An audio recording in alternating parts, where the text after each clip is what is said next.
Vamos a hablar de algo ahora. Yo veía que anoche el doctor Sapsay lo mencionaba el tema y él, bueno, digamos, ponía o lo mencionaba con una cantidad de resguardos. Esto es así, ocurrió en la Universidad Nacional de La Plata.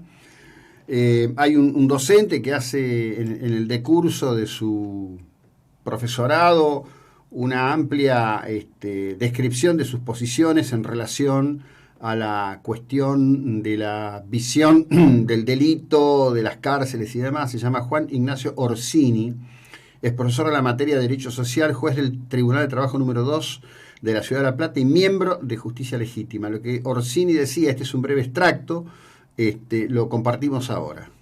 Porque una persona expresa no tiene que tener ningún derecho, sino que es el único derecho que está limitado y temporalmente existe una condena firme, es el de la libertad ambulatoria. Antes, cuando nació el capitalismo, esto no era así, y por lo tanto, a las personas que trabajaban los hacían trabajar con el famoso grillete atado picando piedras, años y años, para que aprendiese que nunca más tendría que transgredir la ley penal, que obliga a no tocar la propiedad ajena, porque al que hiciera eso, le van a enseñar a palos, adentro de la cárcel, que lo que le espera es mucho peor y por lo tanto que acepte lo que está afuera. ¿Quién es el público de la cárcel? ¿Quién es pueblo de las cárceles ahora? Los pobres hombres en edad laboral. No hay mujeres prácticamente en la cárcel. Hay pobres, varones, relativamente jóvenes, sin empleo.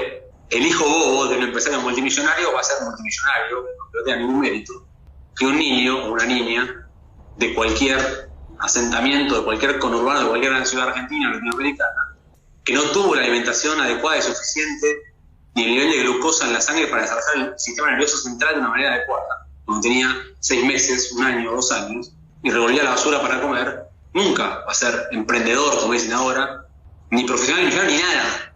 Y la gran pregunta es, si después termina cometiendo un delito, si nosotros como Estado, como sociedad, debíamos garantizarle, dice la Constitución, vivienda digna, alimentación sana y suficiente, un sistema de seguridad social desde el nacimiento hasta que finalice la educación obligatoria, que en Argentina incluye la secundaria completa, y no lo hicimos. Si no lo hicimos, no le garantizamos todos esos derechos, que son los derechos sociales que debemos garantizar. ¿Qué autoridad moral tenemos para pedirle que no venga a robar la vida?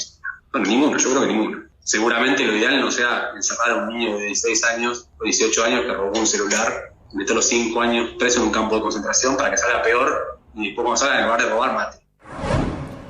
Bueno, esto era lo central, nos pareció, esto es una exposición mucho más larga.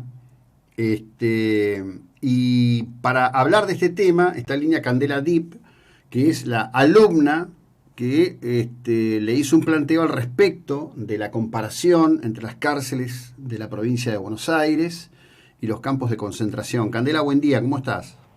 Hola, buen día, José Luis, ¿cómo estás? Bien, muy bien, y la verdad que muchas gracias que hayas aceptado esta conversación. Yo contaba que ayer el doctor Sapsay hacía referencia al tema, omitiendo nombres y demás, lo planteaba él en un tono así como de mucha situación de tensión.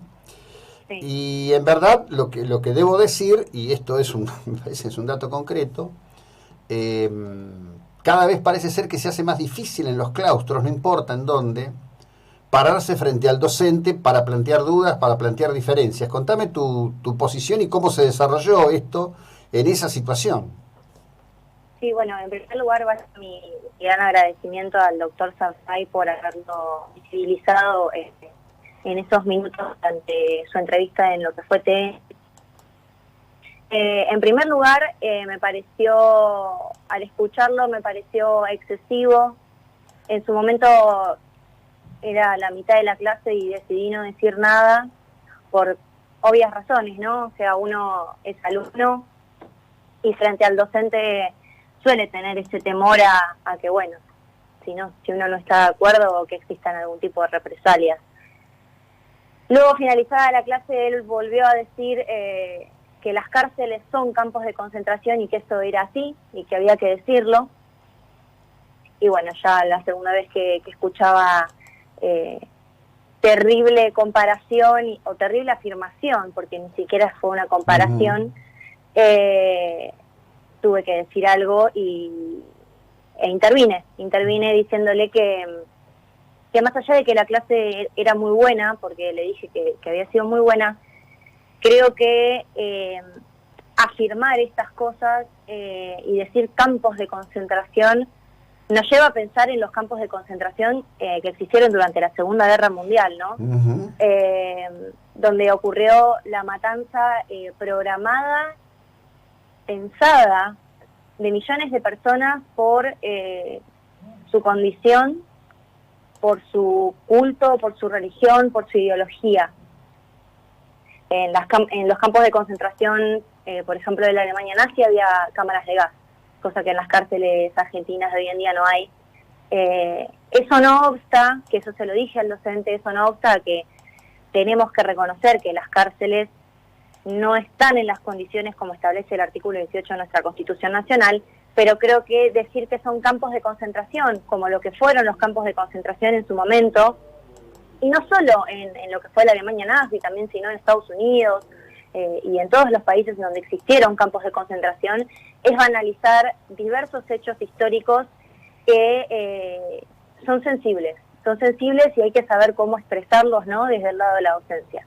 Esa es mi crítica hacia el docente y por eso lo expuse también en mi red social como un descontento. Ujú. No, y estuviste muy bien, porque en verdad este es toda una cuestión. Te invito después, cuando tengas ganas, ¿no?, que hagas un ejercicio. Sí. Vos, por ejemplo, tomás tu WhatsApp, ¿no? Sí. Buscá en donde dice GIF y pones Hitler. No te va a aparecer ninguna imagen.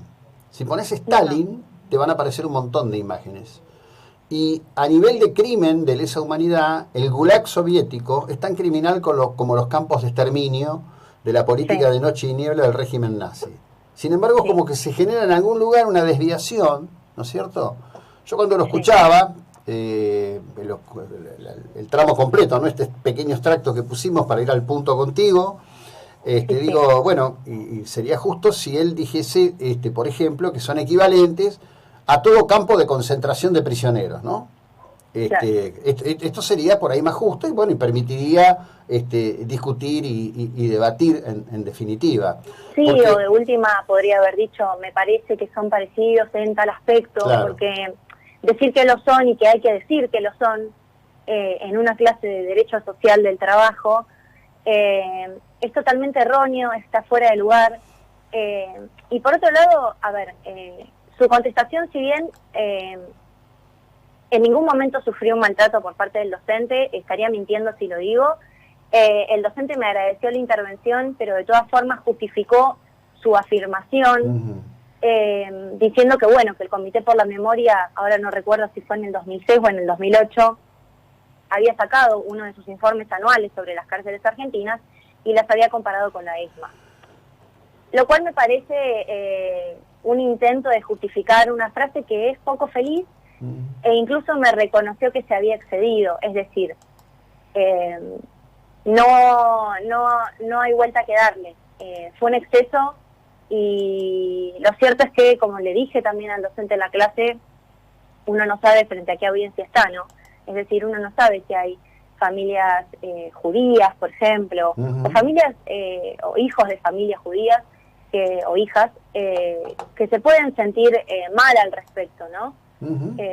Entonces, bueno, creo que hay que medir las palabras, sobre todo cuando uno ejerce el rol de docente. Sí, yo creo que, a ver, en definitiva las palabras expresan lo que la gente piensa. Yo digo, no se trata contigo, en algún momento vamos a intentar hablar con este docente, porque además eres juez de trabajo. Yo la verdad que no comparto nada, digo, pido perdón a la audiencia, que lo sabe de sobra, pero te lo digo para vos, yo soy hijo de un colectivero y una ama de casa. Nunca faltó nada y nunca sobraba nada, y la verdad que no conozco a nadie de todas las familias de clase trabajadora del sector social de donde nací que alguna vez se haya inclinado por el delito. Es decir, claro, porque si no es la exculpación permanente. Es decir, nosotros somos responsables de que el otro delinca. No, nosotros somos víctimas del que delinque y actúa sobre nosotros hasta con el desprecio por nuestra propia vida. Pero bueno, sería llevar esto a otro lugar. La otra cosa que quiero saber es esto: ¿qué pasó con tus compañeros cuando vos planteaste este tema? Hubo una compañera que no estoy autorizada a dar el nombre, así que no se trata de nombres, no importa. Una compañera que acompañó mi comentario y le dijo que sí, que le parecía excesivo, que incluso el decirlo y afirmarlo con tanta vehemencia hablábamos entre nosotras luego de la clase que nos recorría cierto frío, porque bueno, nada, nos remitió a la Segunda Guerra Mundial, absolutamente, no hay dudas al respecto. Incluso ella es de familia judía, es decir, había gente que se podría haber sentido mal, ofendida, e incluso no es un tema a tratar. Y por lo que decís sobre que vos venís de padres trabajadores, mi propio padre a sus 7 años comenzó a trabajar limpiando huesos en un cementerio y se fue haciendo y creció y tuvo oportunidades y las vio y las tomó. Creo que es una realidad que muchas personas nacen en la pobreza. De hecho hay un alto índice de pobreza en nuestro país, pero ello no justifica que se delinca. Decirle, yo no sé, ¿no?